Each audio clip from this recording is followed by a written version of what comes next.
نحمده ونصلي ونسلم على رسوله النبي الكريم أما بعد فأعوذ بالله من الشيطان الرجيم بسم الله الرحمن الرحيم قال الله تبارك وتعالى في القرآن المجيد قل يا عبادي الذين أسرفوا على أنفسهم لا تقنطوا من رحمة الله إن الله يغفر الذنوب جميعا إنه هو الغفور الرحيم صدق اللہ العظیم۔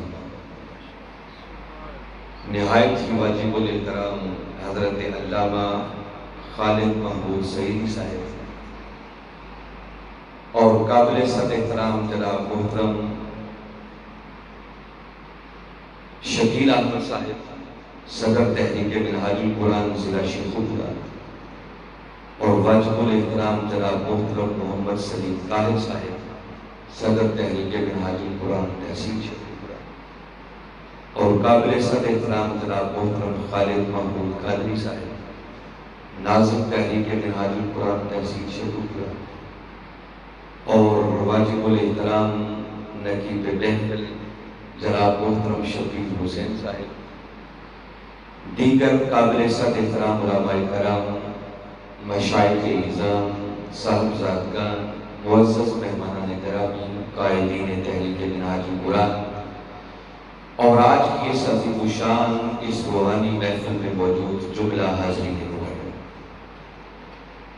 اللہ رب العزت کا لاکھ لاکھ شکر ہے کہ جس نے اپنی توفیق خاص اور حضور نبی اکرم صلی اللہ علیہ وآلہ وسلم کے نارائن مبارک کے تصدق سے ہمیں ہماری زندگیوں کے اندر ایک مرتبہ پھر شب برات یہ شعبان کی 15ویں رات عطا فرمائی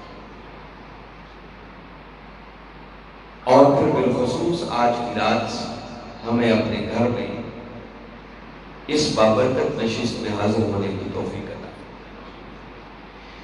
اور جس حسن نظم، جس خوبصورتی اور جس محبت اور ذوق و شوق کے ساتھ آج کی اس نشست کا اہتمام کیا گیا ہے، میں اس پر اس مسجد کی انتظامیہ کے جملہ آرا کی، گلہ منڈی کی انتظامیہ اور بالخصوص حضرت علامہ ڈاکٹر وجہ اللہ قادری صاحب اور تحریک منہاج القرآن کی انتظامیہ کے جملہ احباب اور ہر اس شخص کو جس نے کسی بھی حوالے سے آج کی اس محفل کے انتظام و انصرام میں حصہ لیا ہے، میں سب کو دل کی گہرائیوں سے مبارکباد بھی پیش کرتا ہوں اور دعا کو کہ اللہ رب العزت آپ کی اس کاوش کو اپنی بارگاہ میں شرف قبولیت عطا فرمائے۔ آج یہ عظیم رات جو اللہ رب العزت نے ہمیں عطا کی ہے، اب میں اس کی زیادہ تفصیل اور ڈیٹیل میں تو نہیں جاؤں گا، وقت خاصا ہو چکا ہے اور کچھ وقت انفرادی عبادت معمولات کے لیے ابھی صلاۃ التسبیح بھی ادا کرنی ہے، اس کے لیے بھی وقت بچانا ہے، تو میں صرف اتنا عرض کر رہا ہوں کہ اس رات کی عظمت اور فضیلت کا اندازہ کرنا ہو تو باری تعالیٰ نے خود قرآن پاک کے اندر اس رات کو برکت والی رات کرا۔ ذرا ایک لمحے کے لیے سوچیں کہ کسی رات کو آپ برکت والی کہیں یا میں کہوں تو یہ کچھ اور بات ہے، اور چشم تصور میں لائیں اس رات کی عظمتوں کا عالم کیا ہوگا جس رات کو خدا ہو کر برکت والی رات کہہ رہا۔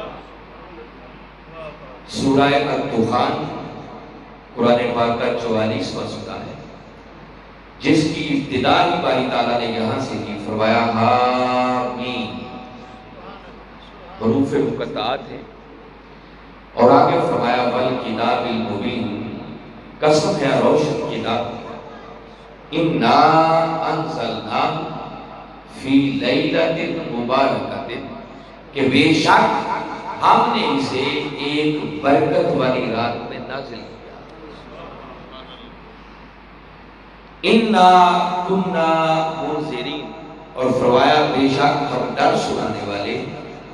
اب اگلی بڑی خاص بات ہے، فرمایا وہ برکت والی رات کون سی برکت والی رات ہے؟ تو آگے فرمایا فیہا یفرق کل امر حکیم، فرمایا یہ برکت والی رات وہ ہے جس رات میں جملہ حکمت والے امور کا فیصلہ کیا جائے۔ اور تاجدار کائنات صلی اللہ علیہ وسلم نے فرمایا کہ وہ رات جس رات میں حکمت والے بڑے بڑے کاموں کے فیصلے ہوتے ہیں وہ شعبان کی 15ویں رات ہے، لیلۃ النصف من شعبان، وہ شب برات آج کی رات ہے جس رات کو اللہ رب العزت نے لیلۃ مبارکۃ کہہ کر قرآنی کلمات کی شکل میں برکت والی رات کرا۔ معلوم نہیں آئندہ زندگی کے اندر یہ لمحات نصیب ہوں یا نہ، آج کی اس رات کو غنیمت جاننا چاہیے، ان لمحات کو غنیمت جاننا چاہیے۔ اور میرے آقا صلی اللہ علیہ وسلم نے اس رات کی عظمت اور فضیلت بیان کرتے ہوئے ارشاد فرمایا، سیاستہ کی کتابیں بڑی پڑھی، یہ میرا سبجیکٹ نہیں ہے کہ میں اسی کی تفصیل اور وضاحت میں چلا جاؤں، میں اصل میں تلاوت کیے گئے کلمات کی روشنی میں گفتگو کو آگے بڑھانا چاہ رہا ہوں، مگر میں بتا رہا ہوں کہ احادیث کی کتابیں بھری ہوئی ہیں، سیاستہ کی کتابیں، صحیح مسلم شریف، جامع ترمذی، سنن ابن ماجہ، سنن نسائی، ان سب کتابوں کے اندر باقاعدہ اس حدیث کی فضیلت کا بیان ہے۔ اور بعض ائمہ حدیث نے جامع ترمذی کے اندر، سنن ابن ماجہ کے اندر پورا باب باندھا ہے اور اس باب کا نام رکھا باب ما جاء فی لیلۃ النصف من شعبان، کہ شعبان کی 15ویں رات کی فضیلت کے باب، اور آگے پھر کملی والے آقا کی یہ حدیث بیان۔ اور یاد رکھیں جب کوئی حدیث کا امام اپنی کتاب کے اندر کوئی باب قائم کرتا ہے تو باب قائم کرنا یہ خود بتا رہا ہوتا ہے کہ وہ خود اس باب کو قائم کر کے بتا رہا ہے کہ یہ میرا عقیدہ ہے، وہ اپنے عقیدے کی ترجمانی در حقیقت کر رہا ہوتا ہے، تو یہ بدعت نہیں ہے، یہ 14 صدیوں سے خود قرآن بھی اور حدیث بھی اس رات کی عظمت اور فضیلت کو بیان کرتا چلا آ رہا ہے۔ ہماری خوش نصیبی ہے کہ اللہ رب العزت نے ہمیں یہ رات عطا فرمائی۔ ام المومنین حضرت عائشہ صدیقہ رضی اللہ تعالیٰ عنہ روایت کرتی ہے کہ ایک رات کملی والے آقا صلی اللہ علیہ وسلم میرے گھر میں آرام فرماتے، آدھی رات کا وقت تھا، کہتی اچانک میری آنکھ جو کھلی تو میں نے دیکھا کہ آقا بستر پر موجود نہیں، تو میں آقا کی تلاش میں نکل پڑا، گھر میں دیکھا نہیں تھے، مسجد نبوی ساتھ تھی، وہاں دیکھا، جب آقا کو وہاں بھی نہ پایا تو کہتی ہیں میں تلاش کرتے کرتے جب جنت البقیع میں پہنچے تو تاجدار کائنات صلی اللہ علیہ وسلم کو اپنے مولا سے محض گفتگو پایا۔ کس جگہ پر تھے؟ جنت البقیع، اور جنت البقیع مسجد نبوی کے ساتھ ہی شہر مدینہ کے اندر قبرستان ہے جہاں بڑی بڑی عظیم ہستیاں بنی۔ تو یہاں سے ایک بات یہ بھی ثابت ہو گئی کہ اس رات بالخصوص عبادت کر کے اٹھنا، جاگنا، اپنے مولا کے حضور مناجات کرنا، یہ بھی کملی والے آقا کی سنت ہے۔ اور پھر قبرستان میں جانا اور قبروں کی زیارت کرنا، یہ بھی کملی والے آقا کی سنت مبارک۔ جیسے ہی ام المومنین حضرت عائشہ صدیقہ رضی اللہ تعالیٰ عنہ تلاش کرتے کرتے وہاں آقا کے پیچھے پہنچی اور میرے آقا نے دیکھا کہ عائشہ مجھے تلاش کرتے ہوئے یہاں پہنچ گئے ہیں، تو ایک تو میرے آقا نے ایک محبت بھرا جملہ فرمایا اور فرمایا کہ عائشہ تلاش کرتے کرتے یہاں آئی ہو، کیا تمہیں اس بات کا ڈر لاحق ہوا تھا کہ اللہ اور اس کا رسول کو تیرے ساتھ خیانت کریں گے؟ اگر یہ بات سمجھ آ گئی ہو تو میں زیادہ وضاحت میں نہیں جاتا۔ میرے آقا صلی اللہ علیہ وسلم کی چونکہ زیادہ ازواج مطہرات تھی، مختلف حجرات مبارکہ تھے، تو میرے آقا ایک ایک رات الگ الگ اپنی ازواج مطہرات کے گھر گزارتے تھے، قیام کرتے ان کے گھر، اور وہ رات ام المومنین حضرت عائشہ صدیقہ رضی اللہ تعالیٰ عنہ کے گھر ٹھہرتے۔ آپ جب تلاش کرتی ہوئے پیچھے پہنچی تو میرے آقا نے ان سے مخاطب ہو کر فرمایا کہ عائشہ کیا تیرے دل میں یہ خیال پیدا ہوا کہ اللہ اور اس کا رسول کوئی تیرے حق میں خیانت کریں گے؟ اور قربان جائے آقا کی عظمت کی بات دیکھیں، اب اکثر میں عمل تو یہ اللہ کے رسول کا ہے. کس کا عمل ہے؟ اللہ کے رسول کا. آقا گھر چھوڑ کے قبرستان میں گئے ہوئے، مگر میرے آقا نے جب بات کی تو یہ نہیں فرمایا کہ عائشہ کیا تیرے دل میں یہ خیال پیدا ہوا تھا کہ اللہ کا رسول تیرے ساتھ کوئی خیانت کرے گا؟ نہیں، خالی اپنی بات نہیں کی، فرمایا کیا اللہ اور اس کا رسول تیرے ساتھ کرے گا؟ یہ بات کر کے در حقیقت کملی والے آقا بتانا چاہ رہے ہیں کہ رسول کا عمل ہی حقیقت میں اللہ کا عمل ہے، ان کو الگ الگ نہیں کیا جا سکتا. اور پھر میرے آقا صلی اللہ علیہ وسلم نے ریزن وجہ بتائی جنت البقیع میں آنے کی، اور اسپیشلی اس رات اپنے مولا کے حضور حاضری کی.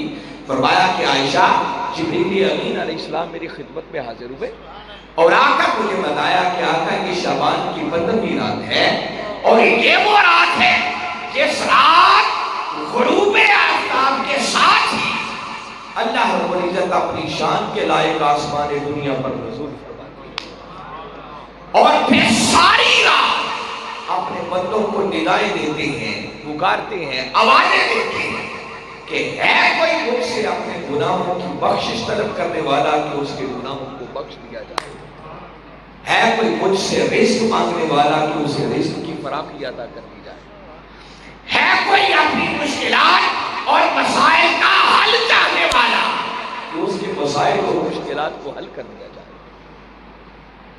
تو کملی والے آقا صلی اللہ علیہ وسلم نے اس رات کی عظمت کی طرف بھی متوجہ کیا، اس کی فضیلت بیان کی اور فرمایا عائشہ اس رات میرا مولا میری امت میں سے ایک قبیلے کا نام دے کے فرمایا کہ فلان قبیلے کی بکریوں کے بالوں کی تعداد سے بھی زیادہ میری گناہگار امت کو جہنم سے رہا جاتا ہے. اتقاء من النار، ان کو جہنم کی آگ سے آزاد کر دیا جاتا ہے. تو یہ جو جہنم کی آگ سے آزاد کرنا ہے، اسی نسبت سے ان کلمات کی روشنی میں اس رات کا نام شب برات ہے. برات کا مطلب بھی نجات ہوتا ہے، وہ رات جس رات جہنم کی آگ سے رہائی ملتی ہے. تو گویا یہ توبہ کی رات ہے، گناہوں کی معافی مانگنے کی رات ہے، اپنے مولا کے حضور جھکنے کی رات ہے، اپنی خطاؤں اور لفظوں پر ندامت کے آنسو بہانے کی رات ہے. دیکھیے انسان ہے نا، اور انسان کا تو لفظ ہی نسیان سے نکلا ہے، جس کا معنی ہے بھول جانا. انسان بھول جانے والا ہے. اور آپ ذرا آپ کے من کر کے اپنی گزری ہوئی زندگی کا تصور اپنے ذہن میں لائیں اور وہ فلم اپنے ذہن میں چلائیں، تو سچی بات یہ ہے کہ اگر ہم اپنے اپنے احوال پر غور کریں تو ہماری پوری کی پوری زندگی گناہوں سے لت پت نظر آتی ہے. قدم قدم پر اللہ اور اس کے رسول کی نافرمانیاں نظر آتی ہیں. انسان بسا اوقات جب گناہ کرتا ہے، نافرمانی کرتا ہے، پھر خیال آتا ہے تو وہ توبہ کرتا ہے، اپنے مولا کے حضور حاضر ہوتا ہے. پھر شیطان حملہ آور ہوتا ہے تو وہ پھر اپنی توبہ پر توڑ ڈالتا ہے، پھر توفیق ملے پھر توبہ کرتا ہے، پھر توبہ توڑ ڈالتا ہے، پھر توبہ کرتا ہے، پھر توبہ توڑ ڈالتا ہے.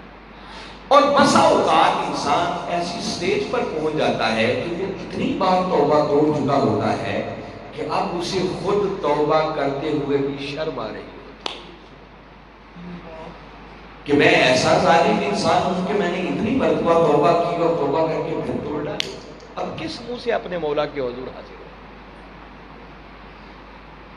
اور ایسے حالات میں جب یہ خیال انسان کے ذہن میں آنا شروع ہوتا ہے تو پھر انسان مایوس ہو جاتا ہے. اور جب انسان مایوسی پہ پہنچ جائے، مایوسی کی سٹیج آ جائے، تو پھر انسان نافرمانی پہ مزید اتر آتا ہے. وہ کہتا ہے کہ بخشا تو میں نے جانا کوئی نہیں، تو چلو 4 دن کی زندگی ہے، جو ہوتا ہے اس زندگی میں تو کرو. ایسے مایوس لوگوں کو، گناہگار لوگوں کو، گناہوں سے لت پت زندگی گزارنے والوں کو باری تعالیٰ نے قرآن پاک کے کلمات کی روشنی میں اپنے محبوب کے ذریعے ایک آواز دی. اپنے من کے کانوں سے سنو، یہ قرآن ہے اور خدا آج اپنے محبوب کے ذریعے ہمیں یہ پیغام سنا رہا ہے. فرمایا کل اے میرے محبوب ذرا آپ اپنی میٹھی میٹھی زبان سے فرما دیں، آپ آواز دیں، آپ اعلان کر دیں، آپ ذرا بلائیں۔ مولا کیا آواز دوں؟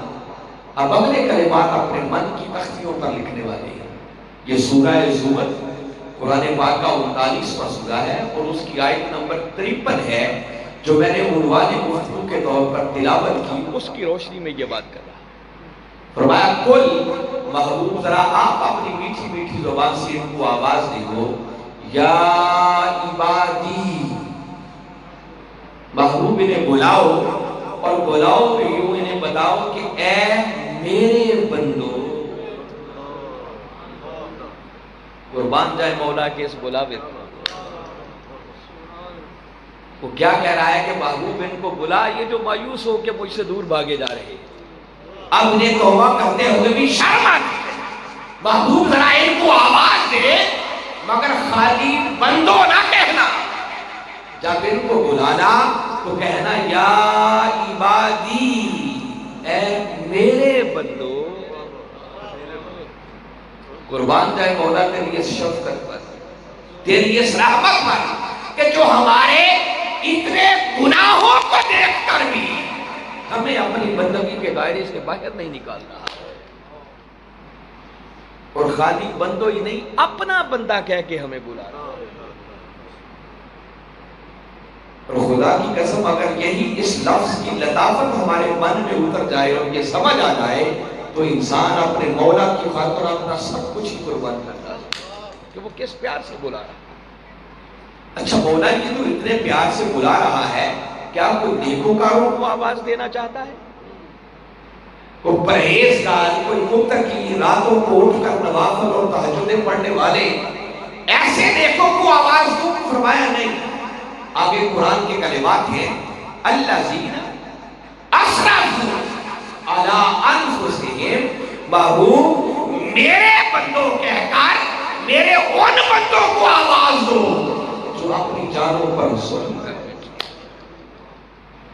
جو گناہوں کے مرتکب ہو چکے، جو میری نافرمانی کر بیٹھے اور اتنے گناہ کر چکے چکے ہیں کہ اب انہیں توبہ کرتے ہوئے بھی شرم آتی ہے اور میری رحمت سے بھی مایوس ہو کر دور بھاگے جا رہے ہیں۔ محبوب ذرا ان کو آواز دو۔ اچھا مولا آواز دیتا ہوں اور آقا کی زبان مبارک سے جب یہ کلمات نکلے ہوں گے ذرا من کے کانوں سے سننے کی کوشش کرے نا، یا عبادی، اے میرے بندے۔ تو یہ کلمات سنتے ہی اس شخص کے قدم تو رک گئے نا کہ مولا کا بلاوا آ رہا ہے، مولا کیا کہنا چاہ رہا ہے۔ تو میرے آقا نے پوچھا ہوگا مولا یہ دور جانے والے رک گئے ہیں، بتا آپ ان کو کہنا کیا ہے۔ قربان جائیں قرآن کے کلمات پر غور کریں۔ آگے باری تعالیٰ نے فرمایا محبوب اب ان گناہگاروں کو ذرا خوشخبری سنا دو، لا تقنطوا من رحمت اللہ۔ فرمایا تمہارے گناہ جتنے زیادہ بھی کیوں نہیں، فرمایا کبھی اللہ کی رحمت سے مایوس نہ ہونا۔ لا تقنطوا من رحمت اللہ، محبوب نے بتا دو کبھی اللہ کی رحمت سے مایوس نہ ہونا۔ جیسے دوسرے مقام پر فرمایا رحمتی وسعت کل شیء، فرمایا میری رحمت کائنات کی ہر شے پر وسعت۔ فرمایا میری رحمت سے مایوس نہ ہونا۔ کیا ہوا؟ اتنے گناہ کر کے توبہ کر کے تم نے توڑی ہے۔ میں خدا تو وہ ہوں جو 70 ماؤں سے بھی بڑھ کر اپنے بندے سے پیار کرتا ہوں۔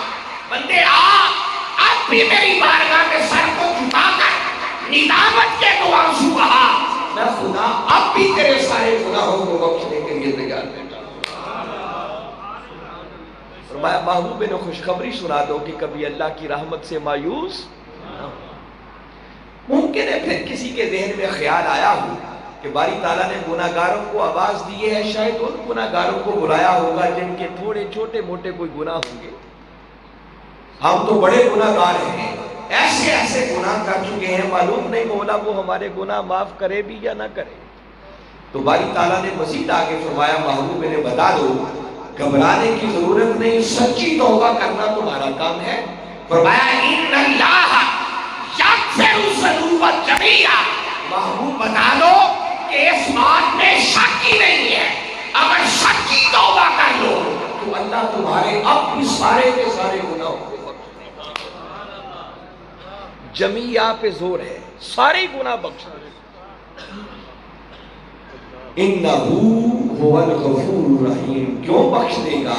کیونکہ اس سے بڑا بخشنے والا بھی کوئی نہیں ہے اور اس سے بڑھ کر رحم فرمانے والا بھی کوئی نہیں ہے۔ وہ بڑا بخشنے والا اور بڑے رحم کرنے والا۔ تو حاضرین مکرم، کہنا یہ چاہ رہا ہوں کہ کبھی کسی لمحے بھی مولا کی رحمت سے مایوس نہیں ہونا چاہیے، بلکہ سچی توبہ کی امید لے کر اس کی بارگاہ میں حاضر ہو تو خدا کی قسم کو خدا آج بھی بندے کے سارے گناہوں کو بخش دے گا۔ اور میں اس پر ایک ہی صحیح بخاری شریف کی بات آپ کو سناتا ہوں، یہ بات آپ نے سنی ہوگی مگر ممکن ہے کسی کے ذہن میں خیال ہو کہ علماء بیان کرتے ہیں تو شاید کوئی ایسی قصہ کہانی کی کتاب میں یہ بات ہو۔ آج آپ کو اس کا حوالہ بتا رہا ہوں کہ یہ وہ قصہ کہانی نہیں بلکہ صحیح بخاری شریف کی حدیث مبارکہ، اور میرے آقا صلی اللہ علیہ وسلم نے خود صحابہ کرام کو یہ بات سنائی اور بتائی۔ بات کیا تھی کہ صحابہ کرام بیٹھے ہیں، میرے آقا جلوہ افروز ہیں اور میرے آقا ان کو بتا رہے ہیں کہ سابقہ کسی نبی کا کوئی ایسا امتی تھا کہ اس نے 99 قتل کیے۔ کتنے قتل کر رکھے تھے؟ 99 قتل کرنے کے بعد اس کے دل میں خدا کا خوف پیدا ہوا اور یہ خیال پیدا ہوا کہ بھئی مجھے بھی توبہ کرنی چاہیے، ہو سکتا ہے وہ مولا مجھے معافی کر دے۔ تو وہ کسی عالم دین کے پاس گیا اور جا کر پوچھا کہ میں 199 کا قاتل ہوں، اتنے قتل کر چکا ہوں، تو میری بخشش کی بھی کوئی صورت ہے؟ تو مجھ جیسا خشک مولوی ہوگا، سن کے اس نے لاہور پڑھی اور کہنے لگا کہ نادان 99 قتل کر کے پھر بھی بخشش کی امید رکھتا ہے، تیری بخشش کی تو کوئی صورت نہیں۔ جب جواب اس کو نو میں ملا تو میں نے بتایا نا کہ پھر انسان جب مایوسی پہ آ جائے تو پھر وہ اور نافرمانی پہ اتر آتا ہے۔ اس نے کہا اچھا بخشا تو میں نے جانا ہی نہیں، تو کم از کم سینچری تو بنا لوں، 100 کا عدد ہی پورا ہو جائے۔ اس نے وہ مولانا صاحب کو بھی قتل کر ڈالا۔ وقت گزرتا رہا، پھر دل میں خیال پیدا ہوا کہ ممکن ہے وہ مولا کوئی میری بخشش کی صورت بھی نکالی دے، کسی اور سے پوچھنا چاہیے۔ کوئی اور صاحب حال بزرگ تھے، وہ اللہ کے نیک برگزیدہ بندے تھے، ان کے پاس گیا اور جا کر پوچھنے لگا کہ بھئی 100 قتل کر چکا ہوں، کیا میری بخشش کی بھی کوئی صورت ہے؟ وہ اللہ کا نیک برگزیدہ بندہ تھا، سن کے جواب دینے لگا کہ بھئی 100 کا قاتل ہونا تو کیا کوئی اس سے بڑا گناہگار بھی ہو تو اس بندے کی توبہ اور مولا کی رحمت میں حائل ہونے والا میں کون؟ اللہ اس سے بڑے گناہگار کو بھی بخش سکتا ہے، مگر تجھے توبہ کرنے کا اور معافی کا ایک طریقہ بتاتا ہوں کہ دیکھ وہ سامنے ایک اللہ کے نیک بندوں کی کشتی ہے، قریۃ الصالحہ، وہ نیک بستی ہے، جہاں اللہ کے کچھ نیک بندے رہتے ہیں وہاں چلا جا اور ان نیک بندوں کی صحبت میں بیٹھ کر تو بھی اللہ سے معافی مانگ، اللہ ان نیکوں کے صدقے تیرے 100 کے قتل کو بھی معاف کر دے گا، تیرے گناہوں کو بخش دے گا۔ وہ اپنی بخشش کی امید لے کر سچی توبہ کی نیت اور ارادہ کر کے اس بستی کی طرف چل پڑے، اور حدیث مبارکہ میں ہے کہ ابھی اس نے تھوڑا ہی فاصلہ طے کیا تھا کہ اس کی موت کا وقت آ گیا اور اس کی روح پرواز کر گئی۔ جیسے ہی روح پرواز کر گئی تو جنت کے فرشتے بھی آ گئے اور جہنم کے فرشتے بھی آ گئے۔ جنت والے کہنے لگے بھی سچی توبہ کی نیت لے کے جا رہا تھا، اسے جنت میں لے کے جائیں گے۔ جہنم والے کہہ رہے ہیں بھی ٹھیک ہے اس نے نیت کی تھی، ابھی اس بستی میں پہنچا نہیں ہے، توبہ اس نے کی نہیں ہے، 100 کا قاتل ہے، جنت میں کیسے جائے گا، اس کو تو جہنم میں لے کے جائیں۔ فرشتوں کے مابین آپس میں جھگڑا، یہ آقا فرما رہے ہیں، صحابہ کرام کو سنا رہے ہیں بات۔ جب فرشتوں کے مابین اس بات پر تکرار ہوئی تو اللہ رب العزت نے ایک فرشتے کو فیصلہ کرنے کے لیے بھیجا، فرمایا جاؤ دیکھو یہ جھگڑا کر رہے ہیں، ان کا فیصلہ کر دو، انہیں کہو جھگڑنے کی ضرورت نہیں ہے، دونوں طرف کی جگہ کی پیمائش کر لیں۔ اگر تو وہ میرے نیک بندوں کی بستی قریب آ گئی ہے، زیادہ فاصلہ اس نے طے کر لیا ہے، تو اسے جنت والے لے جا، اور اگر بستی ابھی دور ہے، تھوڑا فاصلہ طے کیا ہے، تو اسے جہنم والے لے جا۔ اور میرے آقا فرماتے ہیں کہ حقیقی صورتحال یہ تھی کہ ابھی تھوڑا فاصلہ طے کیا تھا، نیکوں کی بستی ابھی دور تھی۔ بس اس فرشتے کے اتنا کہنے کی دیر تھی کہ جب زمین کی پیمائش ہو رہی تھی تو اللہ نے جدھر سے اس نے سفر شروع کیا تھا اس طرف کی زمین کو حکم دیا کہ اے زمین تو پھیل جا، اور نیکوں کی بستی کی طرف والی زمین کو حکم دیا ہے زمین تو سکڑ جا۔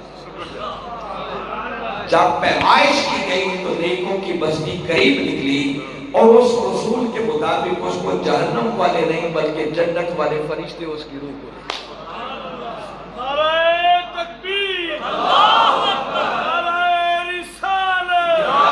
میں یہ واقعہ سنا کر صرف اتنی بات کہنا چاہ رہا ہوں کہ دیکھیے وہ کملی والے آقا کا امتی نہیں تھا، سابقہ کسی نبی کا امتی تھا۔ گناہگار اتنا بڑا کہ 100 کا قاتل، ابھی اس نے توبہ کی نہیں ہے، اس بستی میں پہنچا نہیں ہے، خالی توبہ کی نیت کر کے چلا ہے، بس نیت سچی کر لی۔ اللہ نے سابقہ اس نبی کے اس امتی کے 100 کا قاتل جو تھا اس کے گناہ کو بخش دیا، توبہ قبول کر دی۔ تو میرا خیال ہے ہم جتنے بیٹھے ہیں ہم میں سے کوئی اتنا بڑا گناہگار تو کوئی نہیں ہوگا، کوئی 100 کا قاتل تو نہیں ہو سکتا۔ اور پھر ہم کوئی عام لوگ نہیں، ہم وہ خوش نصیب ہیں جو کمری والے آقا کی امتی ہیں۔ اور باری تعالیٰ خود قرآن میں کہتے ہیں ما کان اللہ لیعذبہم وانت فیہم، محبوب یہ مجھے زیب ہی نہیں دیتا کہ تو بھی ہو اور پھر ایک پر عذاب آ جائے۔ اور یقیناً آقا آج بھی موجود ہے۔ تو اگر آج بھی ہم سچے دل سے شب برات کی رات ہو، کملی والے آقا کے امتی ہونے کی نسبت بھی میسر ہو، اور سچی توبہ کر کے اس مولا کے حضور اگر گر پڑے تو خدا کی قسم کچھ بعید نہیں ہے، خدا ہمارے بھی سارے کے سارے گناہوں کو بخش دے۔ اور قرآن تو یہاں تک اعلان کرتا ہے کہ خالی گناہوں کو بخش دینا بھی چھوٹی بات ہے، میرے آقا کی امتیوں کے لیے تو قرآن نے اتنا بڑا اعلان کیا۔ کبھی سورہ فرقان کو پڑھیں، فرمایا جو سچی توبہ کر لے اور مولا کرم کرنے پر آ جائے تو گناہوں کو بخشنا تو بات ہی کچھ نہیں، فرمایا یبدل اللہ سیئاتہم حسنات، اللہ کرم کرنے میں آ جائے تو بندے کے سابقہ گناہوں کو بھی نیکیوں سے بدل دیتا ہے۔ وہ مالک ہے، اس سے کوئی پوچھنے والا، وہ جو چاہے فیصلہ فرما دے۔ وہ کہتا ہے بسا اوقات میں کرم کرنے پہ آ جاؤں تو گناہوں کو خالی معاف ہی نہیں کرتا، بندہ سچی توبہ کر لے تو سابقہ گناہوں کو بھی لکھ دیتا ہوں کہ ساری نیکیاں ہی کی ہیں، اعمال نامہ ہی تبدیل کر دیتا۔ تو وہ تو اتنا کریم ہے، اتنا رحیم ہے، اتنا رحمان ہے، اتنا غفور ہے۔ تو لہذا ایک تو مایوسی قریب نہیں آنی چاہیے، آج کی رات سچی توبہ کریں، اور اس کے بعد صلاۃ و تسبیح ادا کی جائے گی، کو محفل ذکر ہوگی، کورونا دھونا ہوگا، اور پھر اپنے مولا کے حضور اپنے دل میں ایسی سچی توبہ کریں کہ پھر اس کی نافرمانی کی طرف کبھی قدم نہ اٹھائیں۔ مگر یہاں ایک لطیف بات جو میں آپ کو بتانا چاہ رہا ہوں، یہ تو ہے اس آیت کریمہ کا ایک معنی کہ اللہ اپنے بندوں کو خوشخبری سنا رہا ہے کہ محبوب نے بتا دو کہ اے میرے بندو جو اپنی جانوں پر ظلم کر بیٹھے ہو، کبھی اللہ کی رحمت سے مایوس نہ ہو۔ مگر اسی آیت کریمہ کے اندر ایک خوشخبری باری تعالیٰ نے اور سنا۔ توبہ قبول کس کی ہوتی ہے اللہ نے وہ گر بھی بتا دیا، راز بھی بتا دیا۔ دیکھیے اگر عربی لغت کو اٹھائیں نا تو لفظ عبد دو معنوں میں استعمال ہوتا ہے۔ عبد کا ایک معنی ہوتا ہے بندہ، اور اسی لفظ عبد کا دوسرا معنی ہوتا ہے غلام۔ کیا معنی ہوتا ہے؟ اور اس سینس میں یہ لفظ قرآن میں کئی مقامات پر استعمال ہوا۔ میں زیادہ تفصیلات میں نہیں، بس عمر فاروق رضی اللہ تعالیٰ عنہ کا ایک قول بتاتا ہوں. وہ اکثر یہ بات کہا کرتے تھے کملی والے آقا کی طرف مخاطب ہو کر، انا عبدہ و خادمہ، کہ سن لو میں اپنے آقا کا غلام بھی ہوں اور ان کا خادم بھی. تو جب غلام کی بات کرنا ہوتی تو کیا کہتے؟ انا عبدہ، میں اپنے آقا کا غلام ہوں. آپ کبھی سورہ شعراء کو پڑھیں. سورہ شعراء کے اندر جب حضرت موسیٰ علیہ السلام اور حضرت ہارون علیہ السلام یہ دونوں اللہ کے پیغمبر قوم بنی اسرائیل کی آزادی کا نعرہ لے کر اس فرعون کے سامنے گئے اور جا کر کہا کہ اے فرعون کے بچے، قوم بنی اسرائیل کو آزاد کر. تو فرعون نے پلٹ کر موسیٰ علیہ السلام سے ایک بات کی کہ موسیٰ، کل تک بچپنے میں تمہیں پالتا رہا اور آج آ کر مجھے کو آنکھیں دکھا رہا ہے. آپ کو معلوم ہے نا کہ موسیٰ علیہ السلام کی پرورش بھی فرعون کے گھر میں ہوئی ہے. تو فرعون نے وہ احسان جتلا کہ موسیٰ، کل تک میں نے تمہیں پالا ہے، بڑا کیا ہے، اور آج مجھے ہی آنکھیں دکھا رہا ہے. جب یہ بات سنی تو موسیٰ علیہ السلام نے جو آگے سے جواب دیا، اللہ نے ہمیشہ کے لیے قرآن میں محفوظ کیا.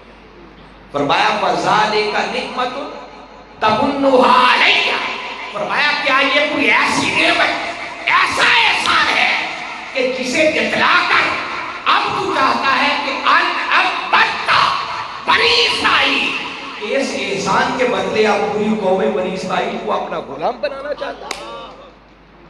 ان عبدت، وہ عبد کا لفظ استعمال ہوا اور کس سینس میں؟ غلامی کی سینس میں استعمال. تو میں بتا رہا ہوں کہ عبد کا ایک معنی کیا ہوتا ہے؟ غلام. اگر اس آیت کریمہ جو ہماری زیر گفتگو آیت چل رہی ہے اس میں جو یا عبادی کا لفظ استعمال ہوا ہے، جب عبد کا معنی آپ نے بندہ کیا تو معنی اللہ کی طرف اس کی نسبت ہوئی اور مفہوم یہ بنا کہ باری تعالیٰ اپنے محبوب سے فرما رہے ہیں کہ محبوب بات میری ہے اور ذرا آپ اپنی میٹھی میٹھی زبان سے میرے بندوں تک پہنچا دو. تو مطلب بنا کہ محبوب انہیں فرما دو اے میرے بندوں، یعنی کس کے بندوں؟ اللہ کے بندوں. کس کے بندوں؟ اللہ کہہ رہا ہے کہ محبوب میں اپنے بندوں کو یہ کہنا چاہ رہا ہوں، مگر کہہ تو دے، بات میری ہے مگر چاہتا ہوں کہ پہنچے تیری زبان سے. اور اگر عبد کا معنی بندہ نہ کیا جائے بلکہ عبد کا معنی غلام کر دیا جائے تو پھر مفہوم تھوڑا بدل جائے گا. اور اب اس کا معنی یہ بنے گا کہ باری تعالیٰ فرما رہے ہیں کل محبوب ذرا اپنی میٹھی میٹھی زبان سے کہہ دو. اور کیا کہہ دو؟ یا عبادی، اے میرے غلاموں. کیا ہے؟ میرے غلاموں، جنہوں نے میری غلامی کا پٹا اپنے گلے میں ڈال رکھا ہے اور غلطی کی وجہ سے اپنی جانوں پر ظلم کر بیٹھے ہو، مولا کی نافرمانی کر بیٹھے ہو. فرمایا محبوب اپنے ان غلاموں کو خوشخبری سنا دو کہ جب تم آ ہی میری غلامی کے دائرے میں گئے تو سن لو لا تقنطوا من رحمت اللہ، کبھی اللہ کی رحمت سے مایوس نہ ہونا. ان اللہ یغفر الذنوب جميعا، بے شک میری اس غلامی کے صدقے اللہ تمہارے سارے کے سارے گناہوں کو بخشے. تو جب یہ معنی کریں تو اس معنی کی نسبت سے مفہوم یہ بنا اور باری طرح سمجھا یہ رہے ہیں کہ ہاں میری رحمت ملتی تو ہے، توبہ قبول کرتا تو ہوں، بخشش عطا کرتا ہوں، مگر اسے جو پہلے مصطفیٰ کے در کا غلام بنتا ہے. یا عبادی، محبوب خوشخبری یوں سناؤ کہ اے میرے غلاموں. اب آپ کو ایک بڑی اہم بات بتانے لگا ہوں، 2 یا 3 منٹ لگیں گے اس بات پر. بات ہے تھوڑی ٹیکنیکل، لیکن اگر آپ کو سمجھ آ گئی تو خدا کی قسم آپ کے ایمان پر ایک نئی بہار آ جائے. مگر اس کے لیے پوری یکسوئی، جسے کہتے ہیں نا ہوا تن گوش، آپ کا پورا جسم کان بن جائے، اس احساس کے ساتھ سنیں تو پھر یہ بات آپ کو سمجھ آئے گی کہ باری تعالیٰ نے کتنی بڑی عظیم بات کی. اب عبد کے معنی تو دونوں ہیں، عبد کا معنی بندہ بھی ہے اور عبد کا معنی غلام بھی ہے۔ اس کا ایک معنی بنتا ہے کہ مولا کہہ رہا ہے کہ محبوب انہیں بتا دو کہ اے میرے بندو، اور دوسرا ہے کہ باری تعالیٰ فرما رہے ہیں کہ محبوب اپنے غلاموں کو خوشخبری سنا دو کہ اے میرے غلام۔ اب ذہن میں سوال یہ پیدا ہوتا ہے کہ جب دونوں معنی ہیں تو دونوں میں سے زیادہ ارجح کون سا معنی بنتا ہے؟ یہاں زیادہ کون سا معنی حق رکھتا ہے کہ اس معنی کو اختیار کیا جائے؟ اب یہ بات سمجھانا چاہ رہا ہوں، یہ بڑی توجہ طلب اور غور سے سمجھنے والی بات ہے۔ دیکھیے، اگر یہاں پر عبد کی نسبت اللہ کی طرف کریں اور اس کا معنی بندہ لے لیں تو اس کا مطلب یہ ہے کہ بات اللہ کی ہے اور اللہ اپنی بات اپنے محبوب کے ذریعے اپنے بندوں تک پہنچانا چاہ رہا ہے۔ بڑی غور طلب بات ہے، کبھی قرآن کو یوں پڑھا کریں اور اس پر غور کیا کریں۔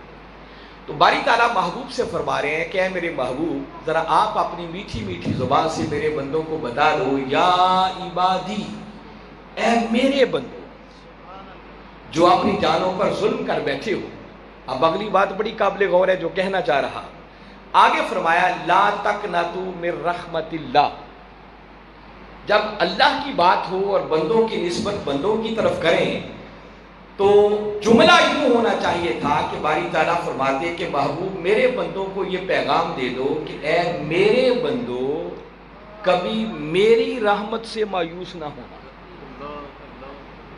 بھئی اگر بندے اللہ کے ہیں تو رحمت کس کی ہے؟ اگر یہ ساری اللہ ہی کی بات ہوتی اور بندوں کی نسبت اللہ کی طرف کرنا ہوتی تو آیت کیوں ہونی چاہیے تھی کہ باری تعالیٰ لا تقنطوا من رحمت اللہ نہ کہتے بلکہ کہتے لا تقنطوا من رحمتی۔ جیسے یا عبادی کہا، یا متکلم ہے نا، اے میرے بندو، تو اسی طرح کہا جاتا کہ محبوب نے بتا دو کہ اے میرے بندو، کبھی میری رحمت سے مایوس نہ ہونا۔ جملہ یوں ہونا چاہیے تھا، مگر قرآن میں یوں نہیں ہے۔ ادھر تو کہا یا عبادی، اے میرے بندو، جب رحمت کی بات آئی تو میری رحمت نہیں کہا لا تقنطوا من رحمت اللہ، کبھی اللہ کی رحمت سے مایوس نہ ہونا۔ یہ انداز بتا رہا ہے کہ بندے کسی اور کے ہیں اور رحمت کسی اور کی۔ مجھے معلوم نہیں ہے یہ کتنے بندوں کو بات سمجھ آئی ہے اور کتنوں کے ذہنوں تک یہ بات میں پہنچا چکا ہوں اور پہنچانے میں کامیاب ہوا ہوں کہ اگر اللہ ہی کی بات ہوتی تو اگر اللہ یوں کہہ رہا تھا کہ اے میرے بندو، تو اسے کہنا چاہیے تھا کبھی میری رحمت سے مایوس نہ ہونا۔ یہ جملہ بنتا نہیں ہے کہ اے میرے بندو، کبھی اللہ کی رحمت سے مایوس نہ ہونا۔ تو اللہ نے کہا رحمتی نہیں، میری رحمت نہیں کہا، بلکہ کیا کہا؟ اللہ کی رحمت سے مایوس نہ ہونا، جس کا مطلب کہ بندے کسی اور کے ہیں، رحمت کسی اور کی ہے۔ اور یہ معنی فٹ کب آتا ہے کہ یہاں بندوں کی نسبت خدا کی طرف نہیں بلکہ مصطفیٰ کی طرف کرتے ہیں۔ پھر معنی فٹ آ جاتا ہے کہ باری تعالیٰ ہے کل معبود، ذرا تو اپنی میٹھی میٹھی زبان سے کہہ دے مولا کیا؟ یا عبادی، اے میرے غلاموں جنہوں نے میری غلامی کا پٹا گلے میں ڈال دیا ہے۔ اب اگلا معنی جڑ جائے گا، لا تقنطوا من رحمت اللہ، اے میرے غلاموں، کبھی اس اللہ کی رحمت سے مایوس نہ ہونا۔ تو قرآنی آیت کے کلمات بتا رہے ہیں کہ یہاں عبد کی نسبت خدا کی طرف نہیں بلکہ مصطفیٰ کی طرف۔ اور باری تعالیٰ یہ گر بتا رہے ہیں کہ ہاں میں بخشتا تو ہوں مگر انہیں بخشتا ہوں جو پہلے مصطفیٰ کے در کے غلام بنے۔ اس کے علاوہ بخشنا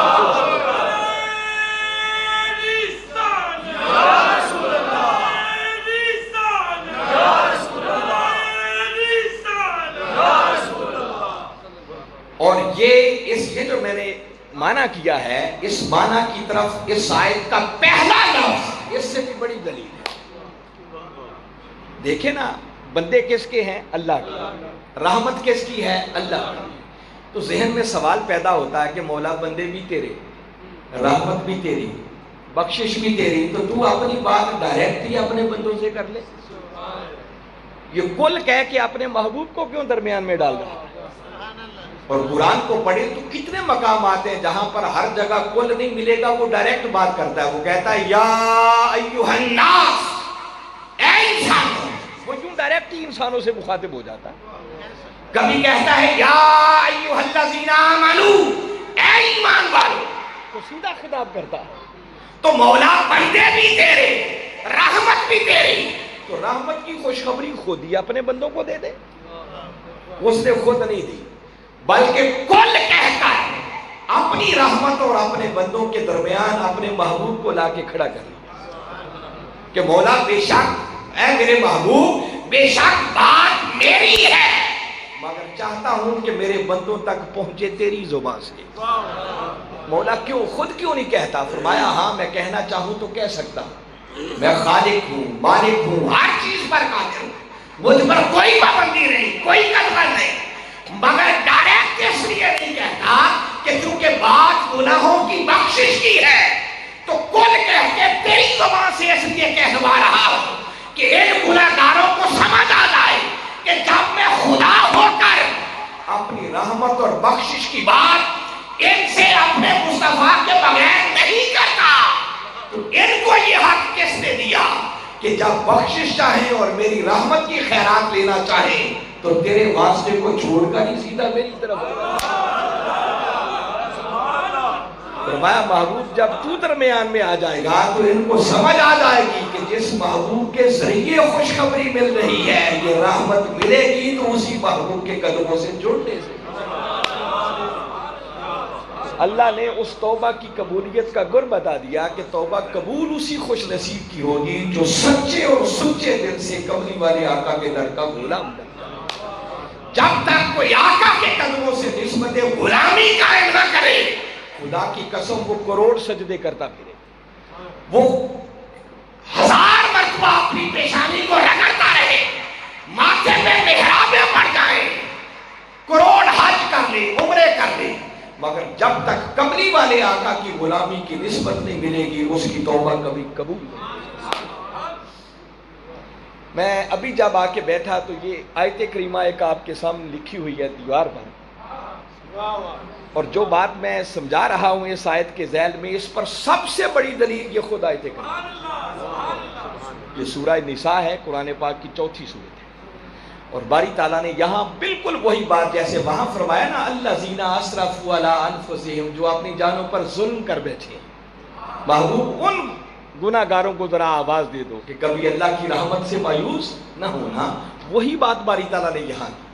فرمایا وَلَوْ أَنَّهُمْ اِذْ ظَلَمُوا أَنفُسَهُمْ. محبوب اگر یہ لوگ اپنی جانوں پر ظلم کر بیٹھے، گناہ کر بیٹھے، میری نافرمانی کر بیٹھے، اور پھر ان کے خیال دل میں توبہ کا خیال آ جائے، معافی چاہیں، بخشش چاہیں، اب آیت کریمہ کو پڑھے، سامنے لکھی ہوئی آگے ڈائریکٹ لفظ ہے. فرمایا جاؤ کا محبوب ان گناہ گاروں کو دائیں بائیں جانے کی ضرورت نہیں، بس سیدھا تیرے قدموں میں حاضر ہو.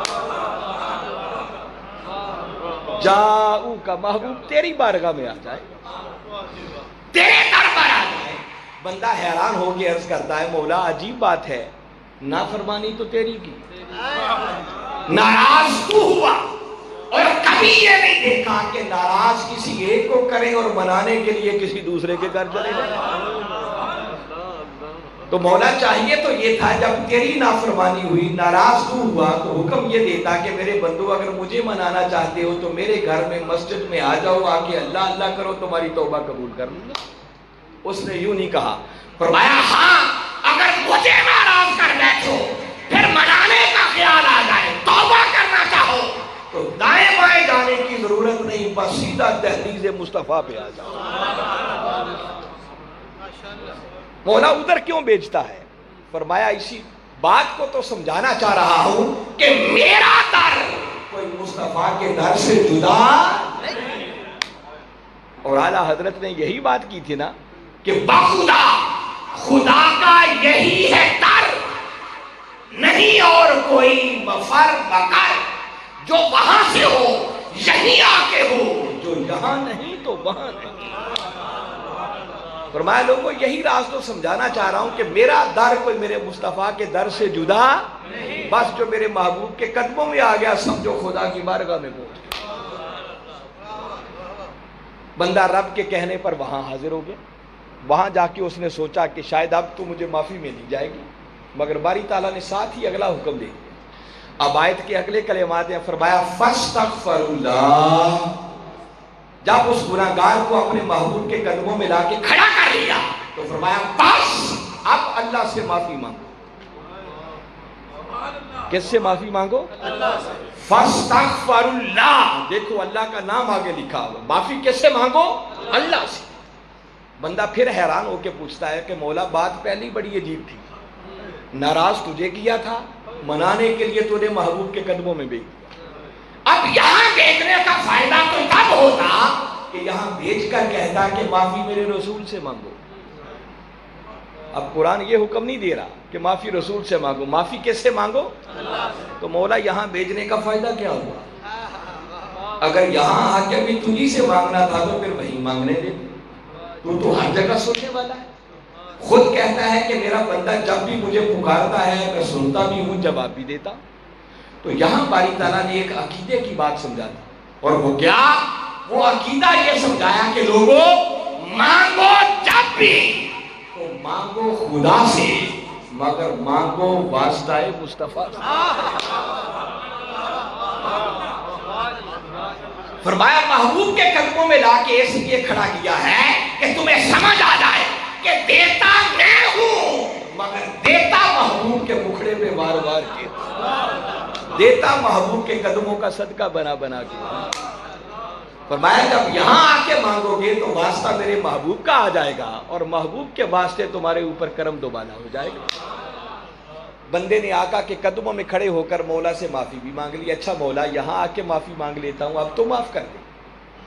اور اسی آیت کے اب اگلے کلمات پڑھیں، بات ابھی ختم نہیں ہوئی، اسی گناہگار کی توبہ کی بات چل رہی۔ جب دو کام ہو گئے تو آگے فرمایا واستغفر لهم الرسول۔ حضور شیخ الاسلام پروفیسر ڈاکٹر محمد طاہر القادری مدظ اللہ العالی، انہوں نے بڑے خوبصورت انداز میں اس آیت کی شرح کی، اور یہ جو کچھ میں بیان کر رہا ہوں یہ انہی کے قدموں کی خیرات، انہی کے کلمات اور انہی کے جملے ہیں جو میں کہنے کی کوشش کر رہا ہوں۔ آپ اپنے انداز میں کہتے ہیں کہ جب بندہ دو کام کر لے گا، آقا کی بارگاہ میں بھی گناہگار پہنچ جائے اور پھر وہاں پہنچ کر اللہ سے معافی بھی مانگ لے، تو ادھر سے جواب آئے گا کہ بندے اچھا اب تیرا کام ختم ہو گیا، تو ذرا ایک طرف ٹھہر اور اب ایک کام مجھے بھی کر لے۔ مولا اب تو کیا کرنا چاہتا ہے؟ تو جواب ملے گا کہ بندے جس محبوب کی بارگاہ میں تجھے اتنی دور سے کھینچ کر لایا، اب ذرا اس محبوب کے مکھڑے کو بھی تو تک لے کہ وہ بھی تیری سفارش کے لیے تو میٹھے بول بولتا ہے یا نہیں۔ فرمایا واستغفر لهم الرسول، اگر اس رسول نے بھی تیری بخشش کی سفارش کر دی، بس لب ہلا کر اتنا کہہ دیا کہ مولا اسے جانے دے، تو آگے قسم کھا کر کہا لوجد اللہ تواب الرحیم، فرمایا مجھے اپنی عزت کی قسم میرے محبوب کے لب ہلنے کی دیر ہے، وہیں کھڑے کھڑے مجھے تواب بھی پالو گے، مجھے رحیم بھی۔ رب تمہاری توبہ بھی قبول کر لے گا اور رحمتوں سے بھی جولیاں بر بر کے تمہیں واپس۔ لوجد اللہ، واجدہ فعل ہے، اور واجدہ فعل کا یہاں پہلا مفعول جو ہے وہ خود اس میں ذات ہے اللہ، جس کا معنی ہے کہ میرے مصطفیٰ کے در پر آنے کی دیر ہے اور میرے مصطفیٰ کے لب ہلنے کی دیر ہے۔ فرمایا پہلا صلہ یہ ہے لوجد اللہ، وہاں اللہ کو پالو۔ کس کو پاؤ گے؟ اللہ کو پاؤ گے، اور پاؤ گے بھی اس حال میں تواب الرحیم، تمہاری توبہ بھی قبول کر رہا ہوگا اور رحمتوں سے بھی جولیاں بر بر کے تمہیں بھیج رہا۔ حضور شیخ الاسلام فرماتے ہیں بندہ حیران ہو کے پوچھے گا کہ مولا پہلے اتنی پابندیاں تھیں کہ کہتا ہے اگر گناہ کر بیٹھے ہو معافی چاہتے ہو تو میرے مصطفیٰ کی بارگاہ میں آؤ، وہاں کھڑا کر کے کہتا ہے اب مجھ سے مانگو، پھر محبوب کے مکھڑے کو تکتا ہے کہ وہ بھی سفارش کرتا ہے یا نہیں کرتا۔ پہلے اتنی پابندیاں اور اب اتنے کرم پہ آ گیا کہ مانگنے صرف توبہ آئے تھے، اب ساتھ رحیم بھی ہوا جا رہا ہے۔ تواب الرحیم، بولا اب تو خالی تواب بنتا، رحیم کہنے کی ضرورت کیا تھی؟ فرمایا نادا انسان، جب تک تو خود مانگتا تھا تو تیرے مانگنے پر تو تجھے تیرے گناہوں کی معافی بھی نہیں مل رہی، اب مصطفیٰ کے قدموں میں کھڑا ہو کے مانگ رہا ہے۔ جا معافی تیرے مانگنے پر اور رحمت محبوب کی شفاعت کے صدقے، پھر کرم ہی دوبالا ہو جاتا، پھر اس توبہ کی قبولیت میں کوئی شک باقی نہیں رہتا۔ اور اسی پورے کنسپٹ کو کسی شاعر نے کیا خوب بیان کیا ہے، وہ کہتا ہے مجرم ہو تو منہ اشکوں سے دھوتے ہوئے آؤ، مجرم ہو تو منہ اشکوں سے دھوتے ہوئے آؤ، آؤ آؤ در تواب پہ روتے ہوئے آؤ۔ اور مذکور ہے قرآن میں بخشش کا طریقہ کہ محبوب کی دہلیز سے ہوتے ہوئے کہ جب تک کملی والے آقا کا واسطہ اور وسیلہ درمیان میں نہ ہو تب تک کسی کو اس کے گناہوں کی معافی نہیں ہوتی۔ اس لیے بالخصوص امام قسطلانی نے بھی، اور اس بات کو پھر حضور غوث الاعظم شیخ عبد القادر جیلانی رضی اللہ تعالیٰ عنہ نے اپنی کتاب میں باقاعدہ اس کو درج کیا۔ وہ کہتے ہیں کہ اس ماہ شعبان اور شب برات کی رات کا سب سے بڑا وظیفہ یہ ہے کہ کثرت کے ساتھ کملی والے آقا پر درود و سلام پڑھیں، اور اسی شعبان کے مہینے میں وہ جو درود و سلام والی آیت ہے، وہ آیت اتری بھی اسی شعبان کے مہینے، ان اللہ و ملائکتہ یصلون علی النبی، کہ بے شک اللہ اور اس کے سارے ملائکہ ہر وقت اس نبی مکرم پر درود پڑھتے رہتے ہیں۔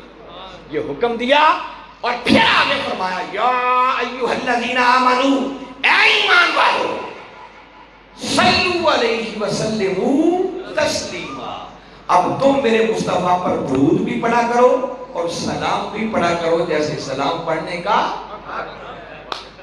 تو جہاں باقی ساری آپ اوراد و وظائف کریں اور نوافل پڑھیں، قرآن کی تلاوت کریں، وہاں ساتھ جتنا وقت ملے کثرت سے کملی والے آقا پر درود و سلام کریں۔ اور پھر آقا کی غلامی، بس میں بات ختم کر رہا ہوں، باقی تو ساری رات بھی بیان کرتے رہیں تو باتیں ختم نہیں ہوگی، مگر میں چاہتا ہوں کہ اب پریکٹیکلی بھی بات میں کچھ کرنا چاہیے۔ تو حاضرین مکرم میں عرض کر رہا ہوں کہ آقا کی غلامی کا مطلب یہ نہیں ہے کہ بس نعرے سے کہہ دیا کہ غلامی رسول میں موت بھی قبول ہے، جو ہو نہ عشق مصطفیٰ، نعرے لگاتے ہیں نا، تو غلامی خالی نعروں کا نام نہیں،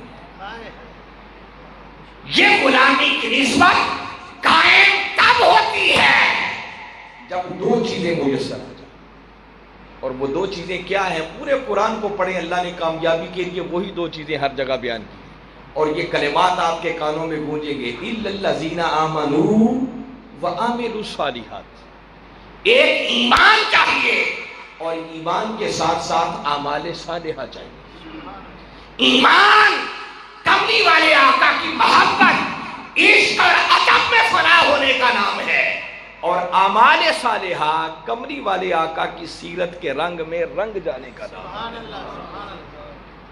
کوئی عمل اس وقت تک صالح بنتا ہی نہیں، نیک بنتا ہی نہیں، جب تک کہ وہ کملی والے آقا کی سنت نہ بن جائے۔ کوئی جاننا چاہے کہ نیکی کیا ہے، گناہ کیا ہے، بس جو کملی والے آقا نے کیا وہ نیکی بن گئی، جسے رد فرما دیا وہی گناہ ہو گیا۔ اگر آقا کی نسبت غلامی چاہتے ہو تو اپنے دلوں کے اندر کملی والے آقا کی محبت، عشق اور ادب کے چراغ روشن کرو، اور تن پر سیرت مصطفیٰ کا پہرا بٹھاؤ۔ اگر یہ دونوں نسبتیں آقا سے قائم ہو گئی تو تب غلامی کا دعویٰ کرنا کچھ جچتا ہے۔ اور اگر صورتحال یہ ہو کہ نعرے تو لگائیں مگر حال یہ ہے کہ 5 وقت کی نماز پڑھنے کی بھی توفیق کوئی نہ ہو، وہ نماز جو آقا معراج کی رات تحفے کے طور پر لے کے آئی تھی، اور اللہ جس دین کو لے کر، آقا جس دین کو لے کر آئے، جس کی خاطر میرے آقا نے پتھر کھائے، آقا کے راستے میں کانٹے بچھائے گئے، جس میں اقدس لہو لہان ہوا، جنگیں لڑی گئی، آج اس دین کو سیکھنے کے لیے سب سے بڑی کتاب قرآن ہے، اور ان آقا کے غلاموں کا حال یہ ہے کہ زندگی بیتتی چلی جا رہی ہے اور ہمیں ڈھنگ سے وہ قرآن پڑھنا بھی کوئی نہیں آتا۔ میں صحیح کہہ رہا ہوں یا غلط کہہ رہا ہوں؟